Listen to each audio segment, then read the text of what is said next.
1. This case happened to me about 6 or 7 years ago, late at night.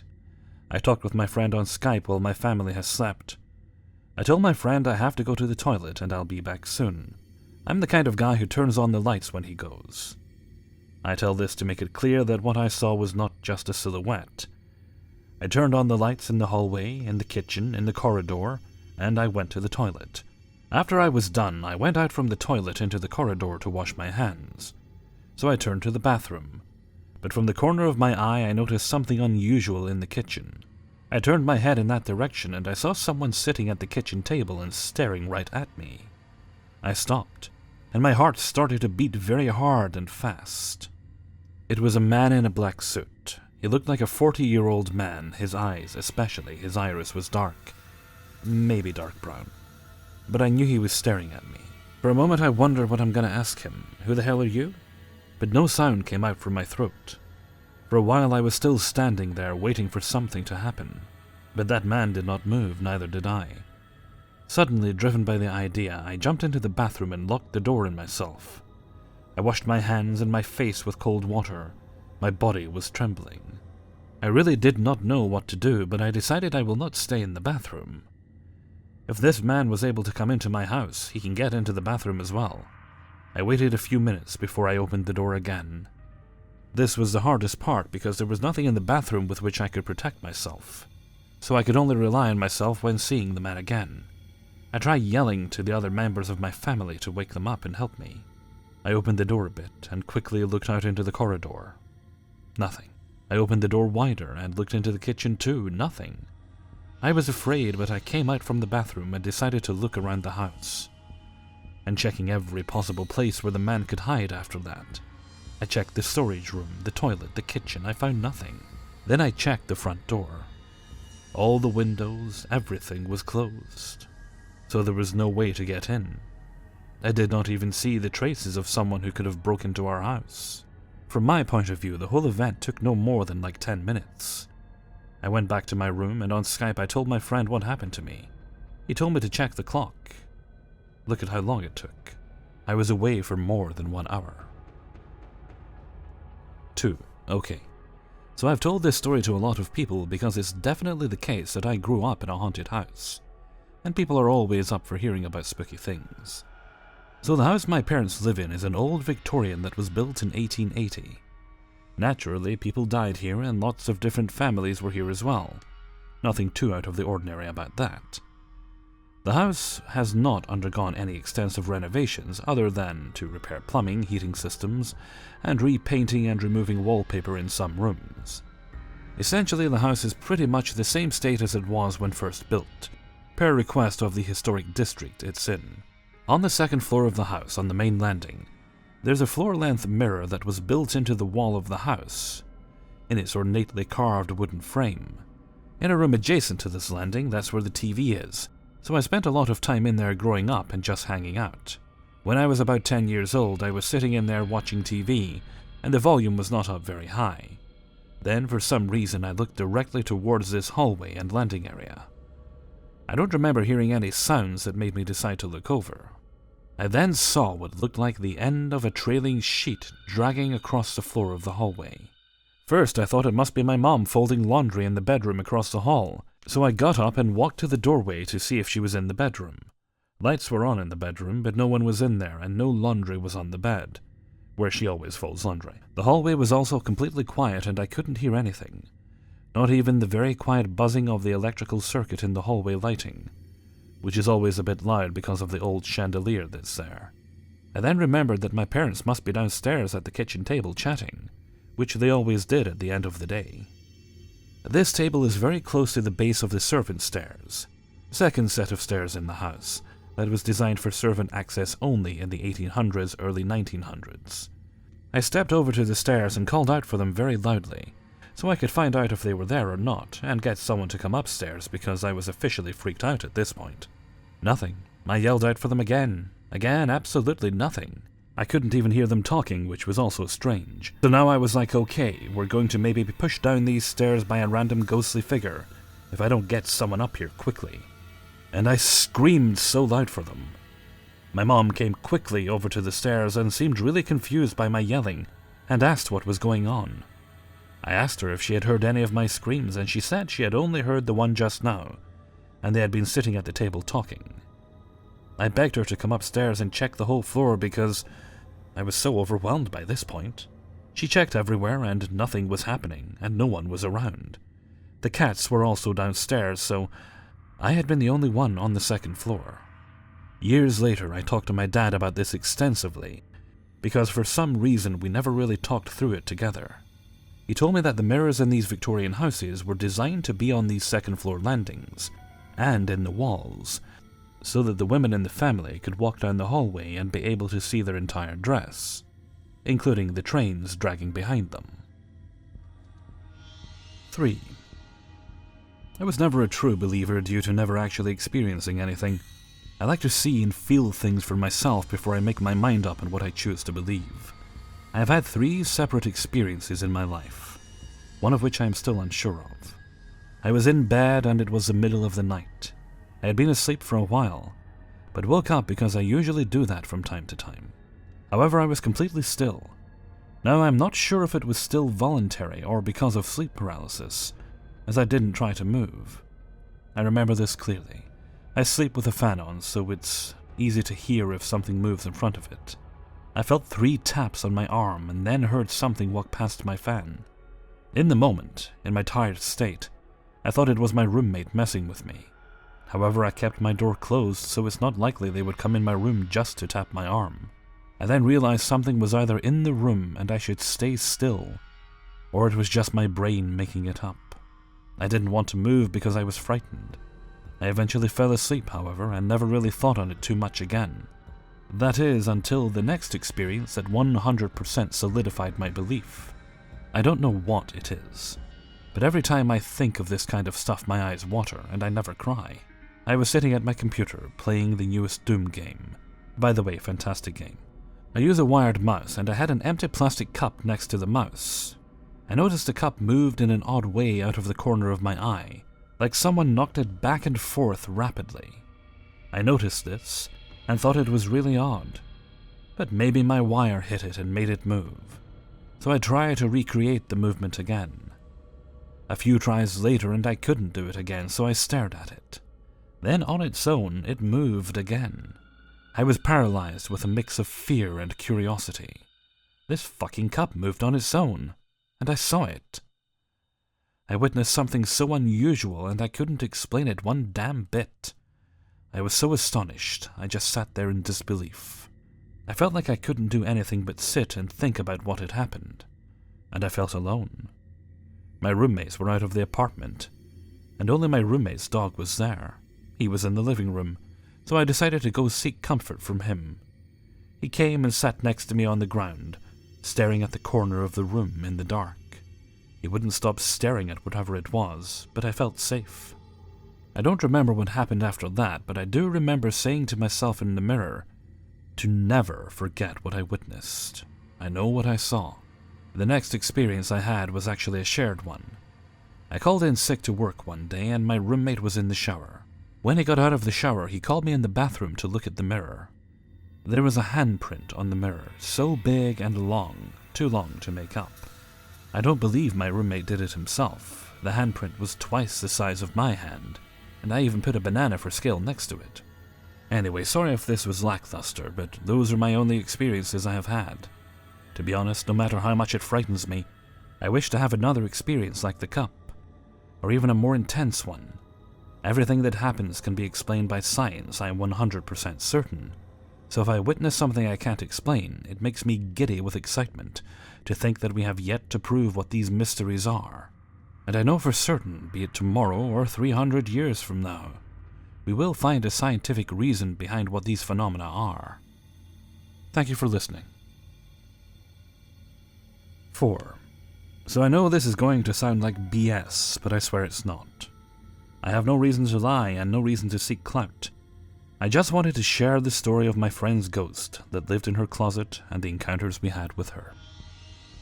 In 6th grade, I'm a senior now.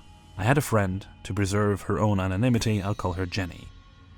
I grew up outside of Harrisburg, Pennsylvania, near New Cumberland, In a borough called Lemoyne, the streets are very close together and everyone lives near one another.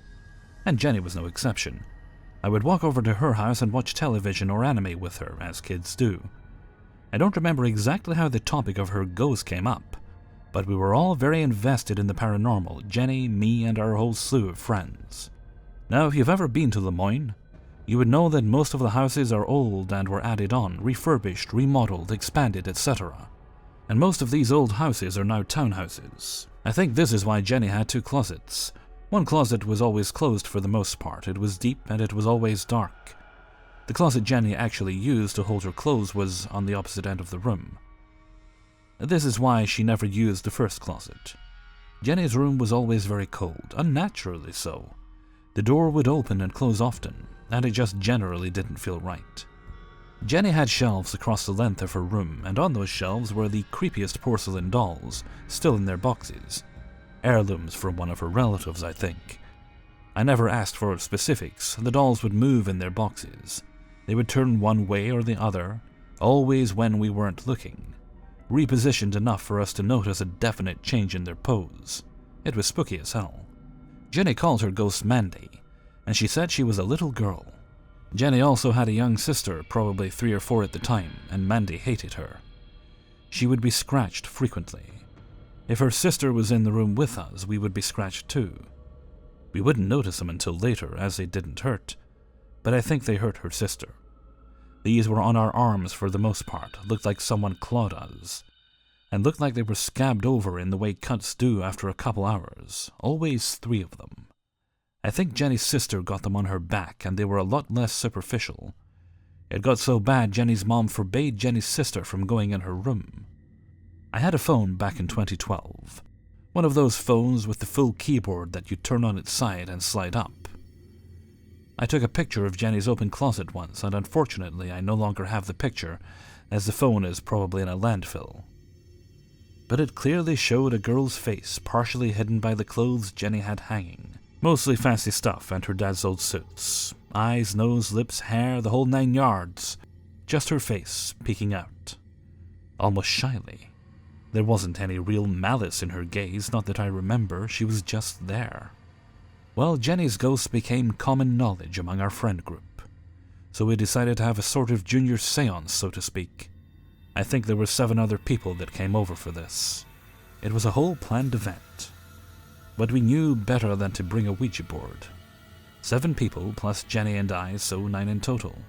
We agreed to go into the closet in shifts. 6 would go in at once, then 4 would exit, and the others would enter.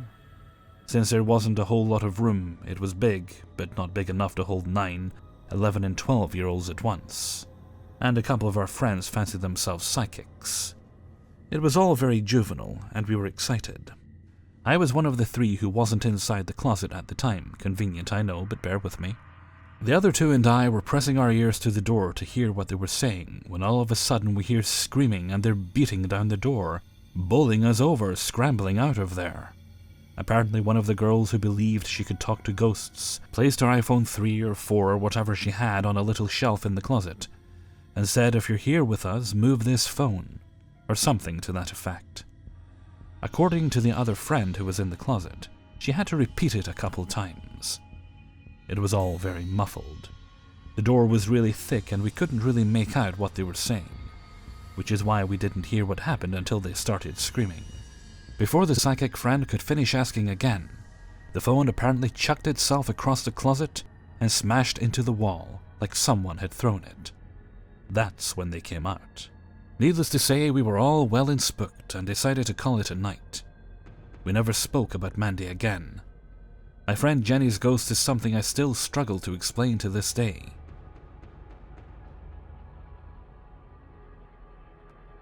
5. I lived in a Civil War plantation house, circa 1855, from elementary school through undergraduate, and it was a trip. I've had some good experiences, so I thought I'd share them here. Not sharing any info about the location of the house for obvious reasons. I moved with my family into our South Carolina home in 2005, when I was about to turn 9. The first clue for any of us that something was strange about the house was the day before we moved in. The contract had already been closed, and the homeowners took us, my parents and I have a younger brother who wasn't there at the time, aside, and told us that there was one more detail we should know about the house. They then moved the coffee table from the living room and pulled away a rug, revealing a large wooden circle about 5 to 6 feet, 1.5 to 1.8 meters in diameter. They pulled away the circle, which was actually a cover for an old well that went down about 50 to 75 feet, and had been in the house since it was built. With 2 small children running around the house, 9 and 6, my parents figured that this was a risk they didn't want to take, and had it filled with cement. But I always wonder if that made a difference. Some more notes about the house. First, it needed a lot of work.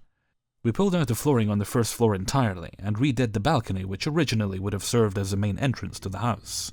Secondly, while the downstairs did need a lot of work, the second floor was in remarkable condition, and even had the original wood floors. From what I understand, there was not much renovation work done on the second floor, aside from adding a small sunroom, which was connected to my bedroom. Finally, I've done a bit of research into the house, and this is what I know. There have never been any recorded deaths or murders in the house, though deaths of slaves were not always recorded, and the original owner of the house was a family with 12 kids. Apparently the mother was very doting. So, beginning in 2005, here's a rough timeline. The first year in the house was bizarre. Activity would come and go in short, intense spurts.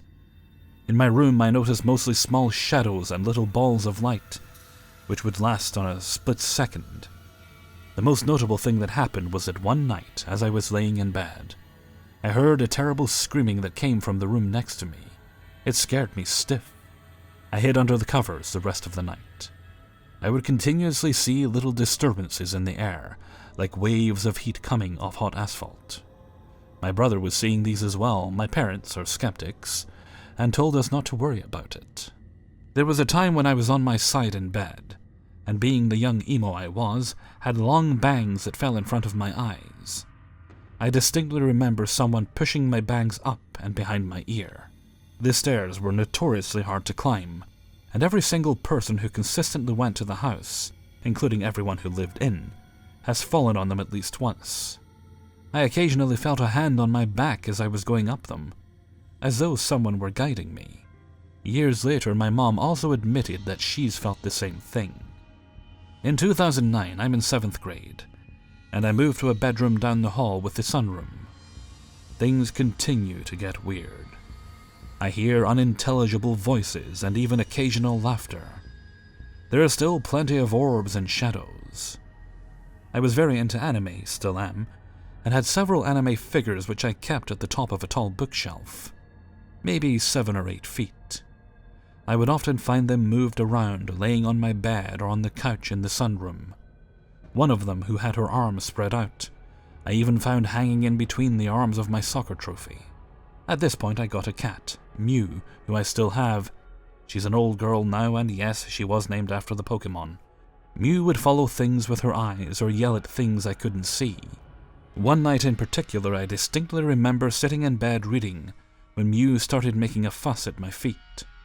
When I looked up, I saw a figure standing in my open doorway, maybe 6 or 7 feet tall and entirely black. It looked at me, then moved past.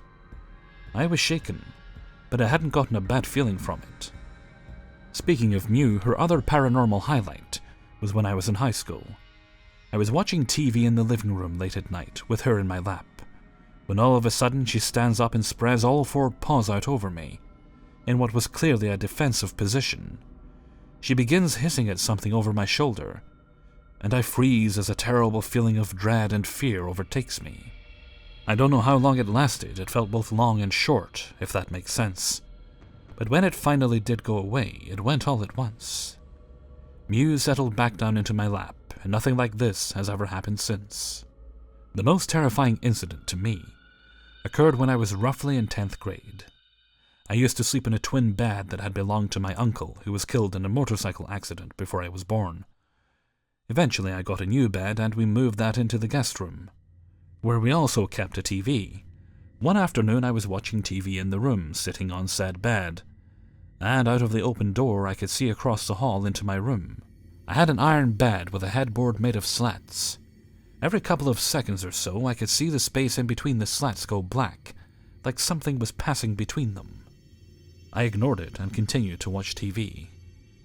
Suddenly, for a split second, I see a glowing orb by the door, about the size of a basketball. I officially start to get scared.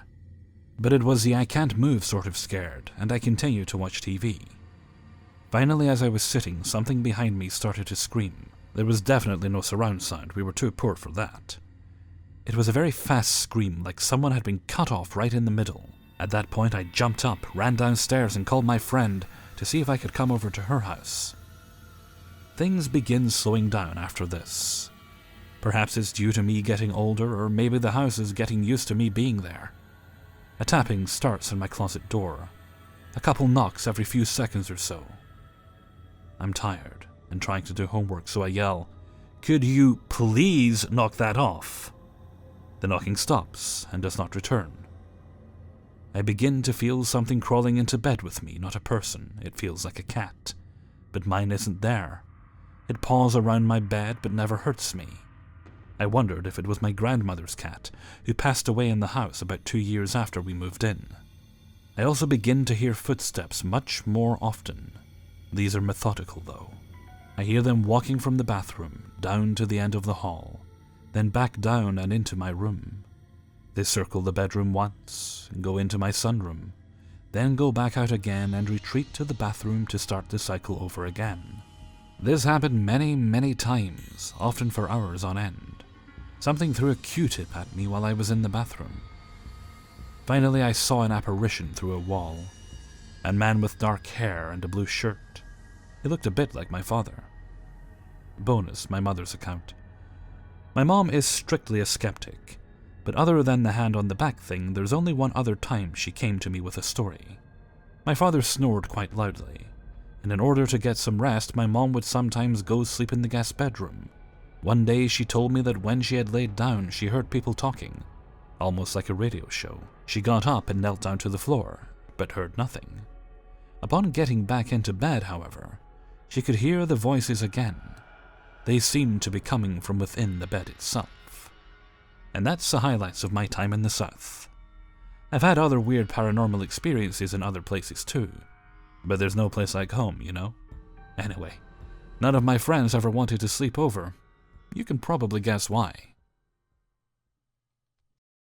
Hey everybody, Hellfreezer here, and thank you very much for listening to 5 True Paranormal Stories, episode 114. And thank you very much to everybody who allowed me to use their stories in this video. It is a slightly grumpy Hellfreezer that greets you today. Now, I'm recording these stories late, meaning every other pooper but me should probably be in bed in this street at this time. But I've been hearing voices coming from outside for a while, which is fine, they weren't too loud, but I could hear them. However, bear in mind, 1 o'clock in the morning, they decided to start playing Bob Dylan at full volume. Not that it was Bob Dylan that annoyed me, it's just the music at full volume. Okay, anyway, I'm going to head off for now. So until next time, thank you very much for listening, and take very good care of yourselves.